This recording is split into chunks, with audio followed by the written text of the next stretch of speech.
Baik Lur, lanjut ke bagian part 2 ya Lur ya. Dari yang part 1 kemarin. Assalamualaikum warahmatullahi wabarakatuh dulur-dulur semua. Langsung aja kita simak langsung untuk bagian part 2-nya.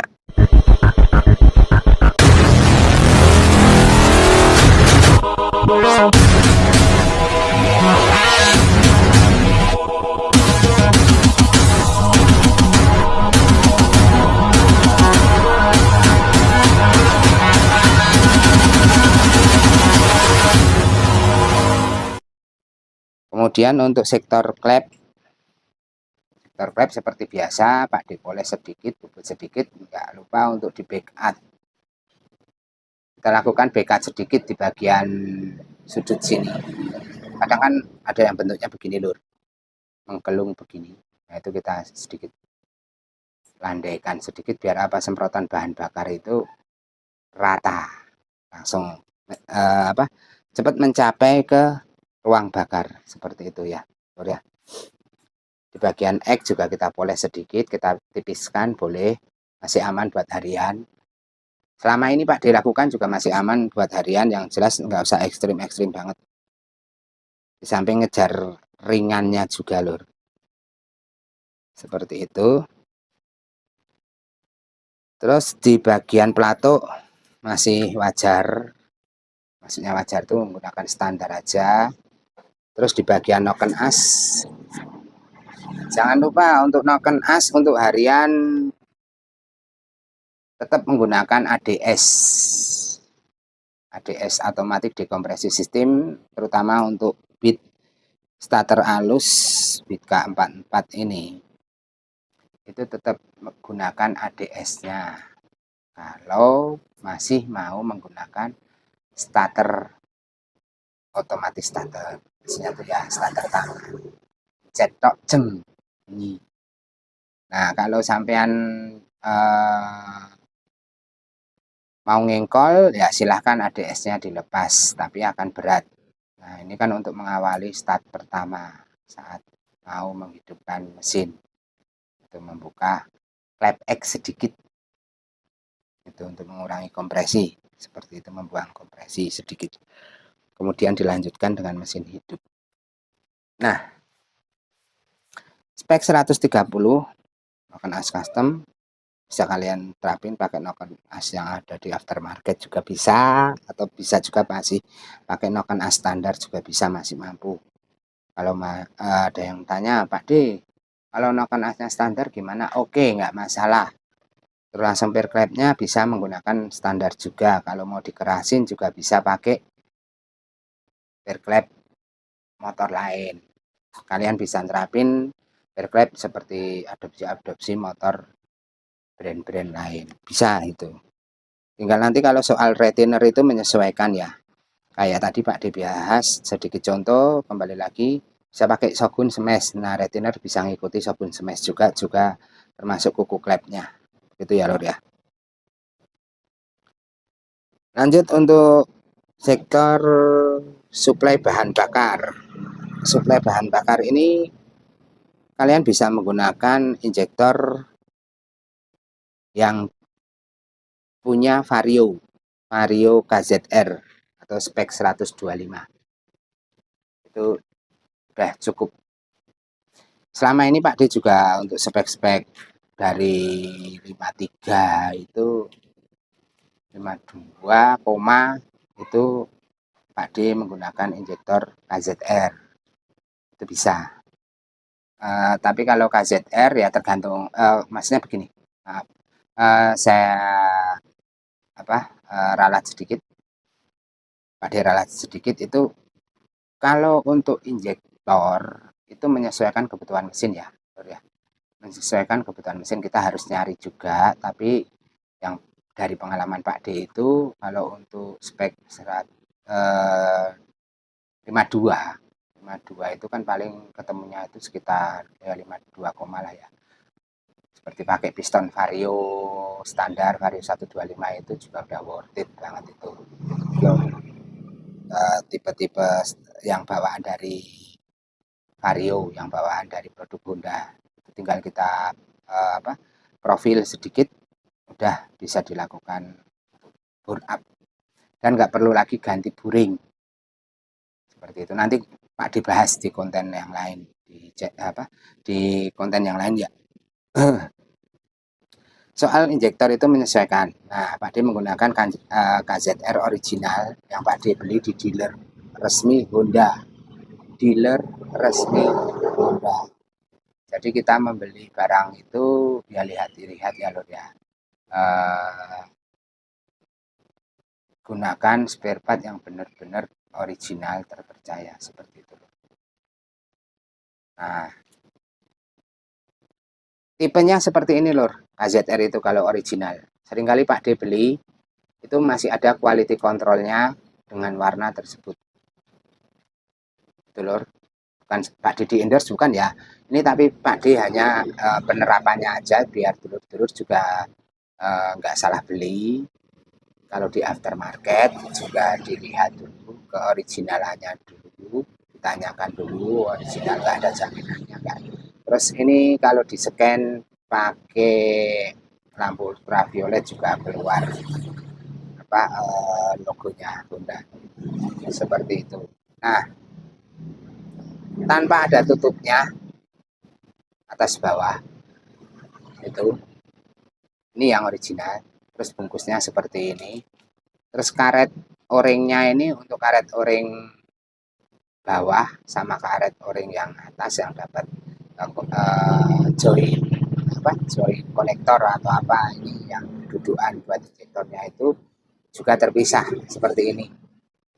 Itu original. Yang jelas seperti ini.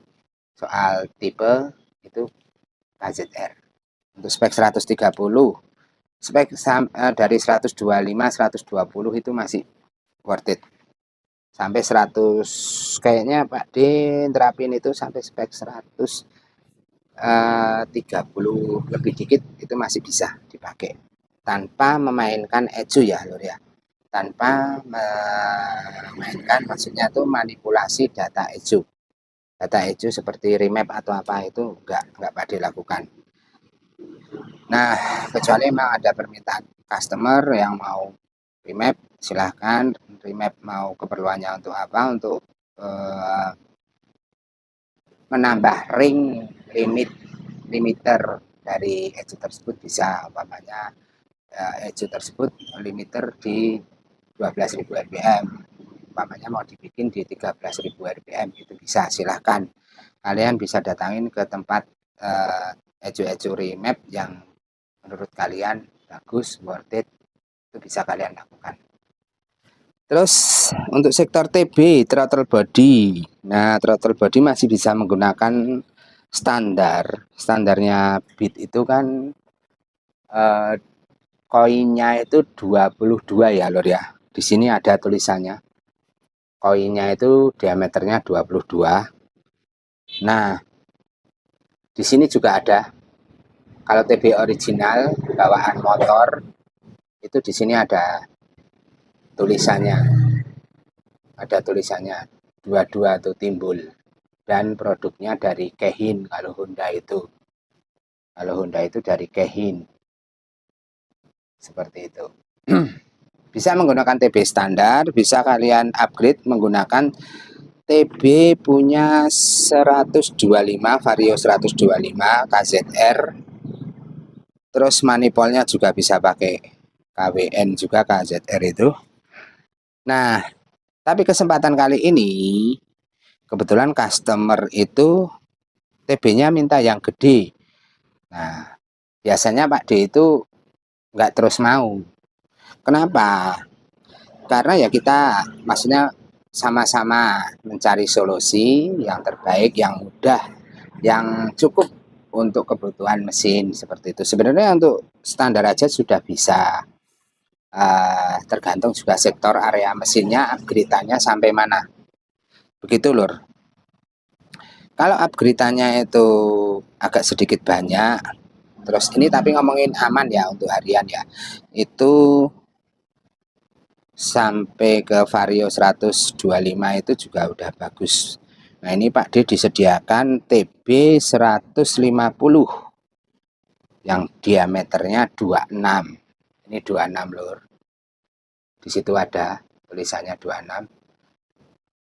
Nah, customer itu udah menyediakan TB 150 atau punya Vario 150 tipenya K59. Ini ya, K59 lur. Apa podo Pak D? Apa sama? Apa sama nanti? Apa bisa masuk? Apa bisa diaplikasikan ke motor itu Pak D? Bisa. Bisa sekali. Sangat bisa. Intinya hanya melakukan perubahan sedikit. Manipol bisa menggunakan K59, TB K59 juga. Itu bisa langsung PNP, TPS, IACV-nya juga sama. Soketnya juga sama, tinggal mindahin semua. Kalau kalian dapat ini terus langsung kalian juga bisa beli copotan second lah gitu lur. Terus untuk dudukan kabelnya juga sama kebetulan lur. Jadi nggak repot-repot seperti itu. Sama persis ini di sini juga di depan Pak D ada nih TB standar miliknya K44 tuh sama kan. Yang hanya ya beda tuh nanti soal join injektornya aja atau konektor injektornya yang mau ke selangnya ini itu diganti, yang mau ke selangnya ini diganti lur. Itu yang beda. Injektor soketnya sama, kalau keluarga Honda itu rata-rata banyak yang sama, jadi kalian nggak usah bingung-bingung. Itu banyak yang sama tipenya. Ya lur ya. Nih sama ya. Kalau kalian dapatkan TB yang nggak komplit di marketplace atau di mana yang secondan di pasar loak atau apa, yang penting koinnya masih rapet, masih bagus, masih lancar, itu bisa kalian pakai, bisa kalian beli. Ini murah dan original seperti itu lur. Lebih baik kita bandrek barang original daripada kita menggunakan barang-barang yang maksudnya kopian tuh ya lur ya.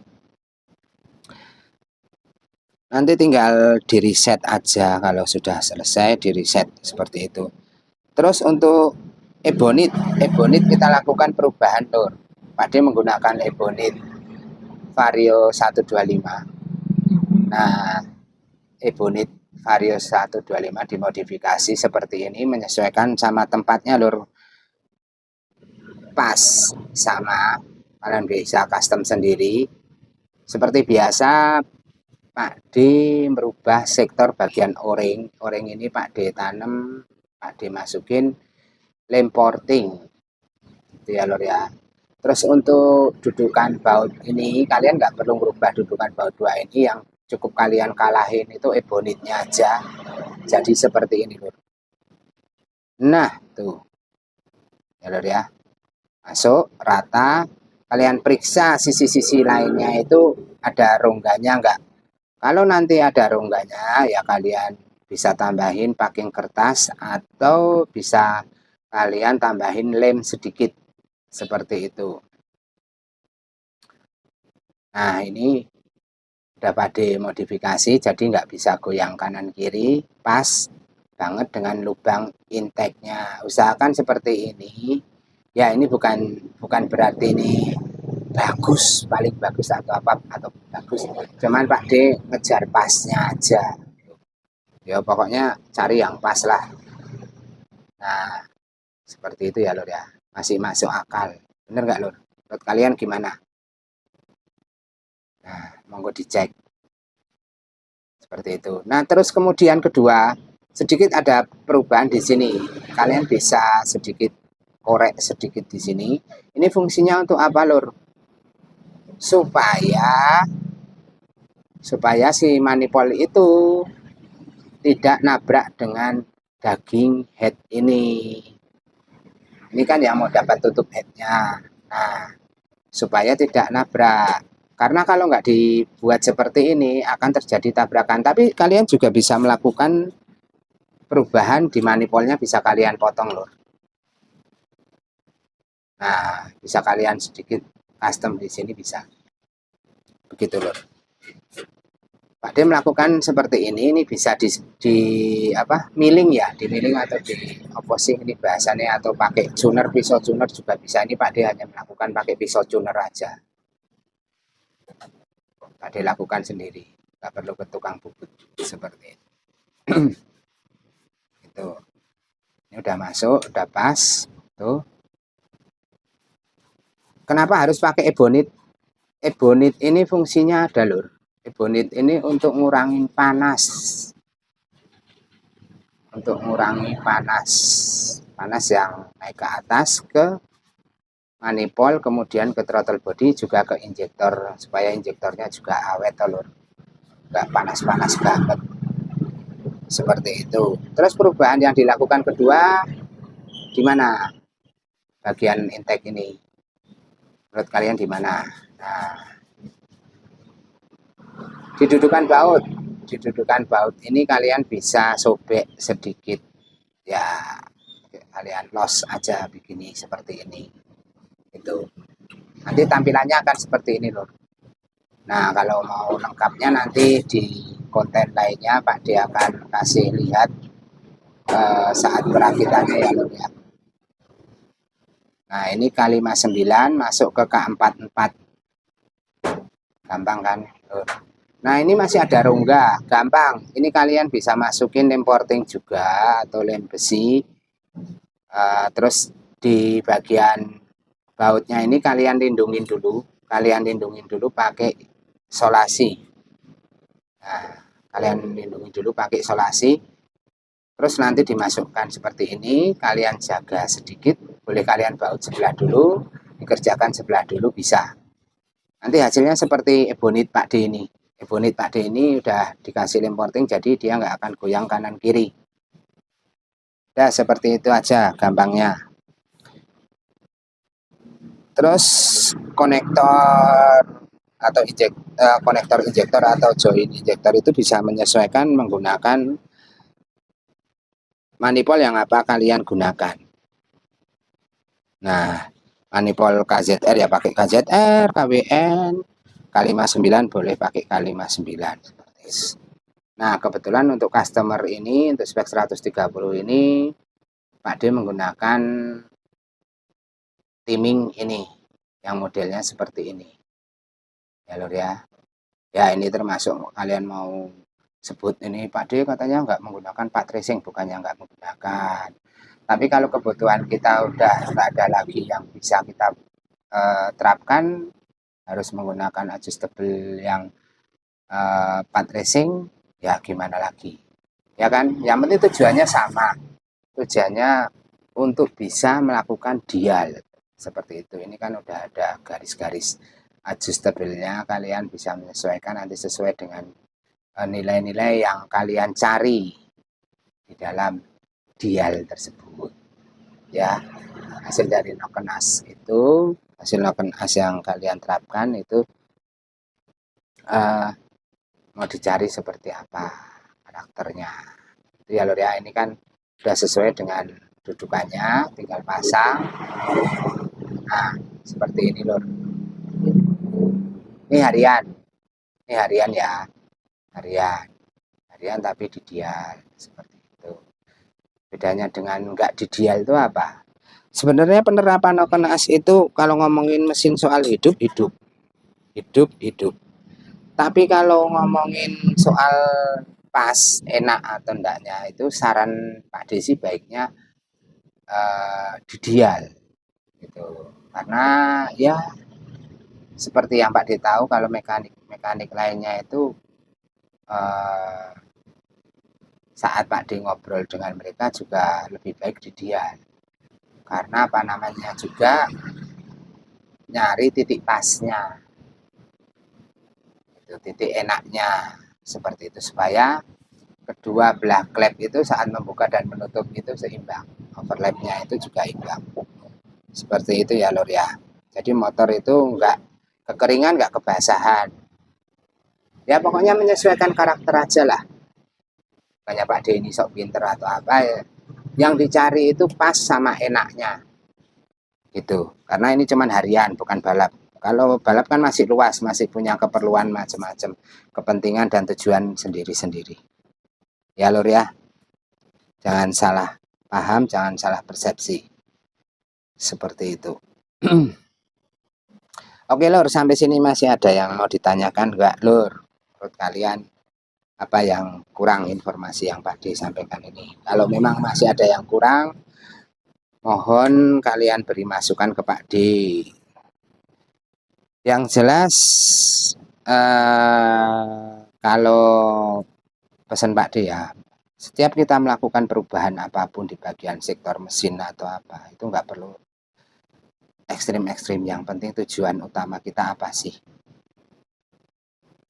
Itu aja. Nah kalau cuma tujuannya untuk harian touring ya udah nggak usah ekstrim-ekstrim, nggak usah perlu berlebihan. Karena yang berlebihan itu juga belum tentu baik, belum tentu pas. Begitu Lur. Nah, untuk kompresi bisa kalian sesuaikan sendiri dengan keinginan masing-masing, karena ilmu seni korek mengorek atau ilmu upgrade mengupgrade gini itu adalah ilmu seni. Setiap mekanik punya seni masing-masing, jadi kita bisa menghargai seni orang lain. Mengenai perubahan di sektor blok, head, klep, ini klep standar ya Lur ya, 130 klep standar. Pak D nggak ngebahas soal ganti klep atau apa nanti. Itu kalau ada kesempatan, kalau pas Pak D ada orderan yang ada customer minta ganti klep, nanti akan Pak D bahas. Untuk sementara ini masih menggunakan pendukung-pendukung yang standar dan keperluannya juga standar, touring standar, masih aman. Yang jelas nggak usah perlu kompresi tinggi-tinggi, kompresi padat boleh. Salah ya, kompresi padat sama kompresi tinggi kan beda Lur kalau menurut Pak D. Oh ya, soal clearance Pak D tetap masih menggunakan clearance ukuran 02 sampai 03.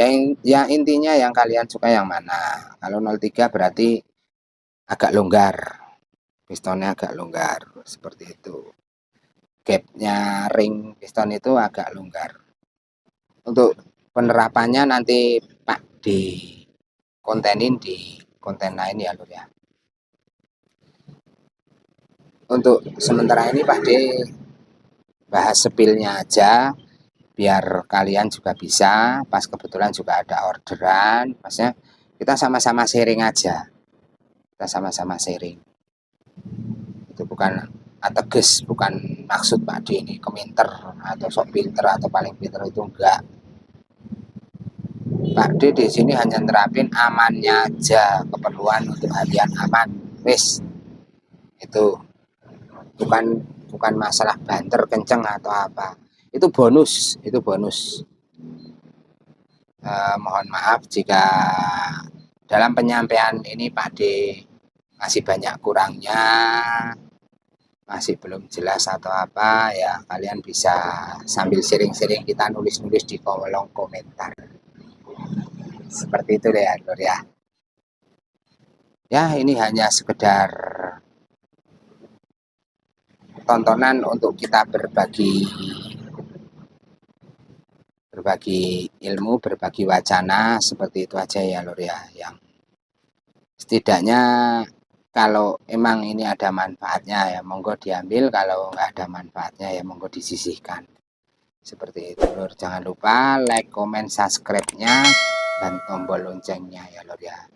Supaya Pak D bisa ngonten lebih baik lagi, lebih maju lagi, karena dukungan kalian juga. Itu untuk subscribe kan gratis ya Lur ya. Oke Lur, sampai sini aja. Makasih banyak. Assalamualaikum warahmatullahi wabarakatuh.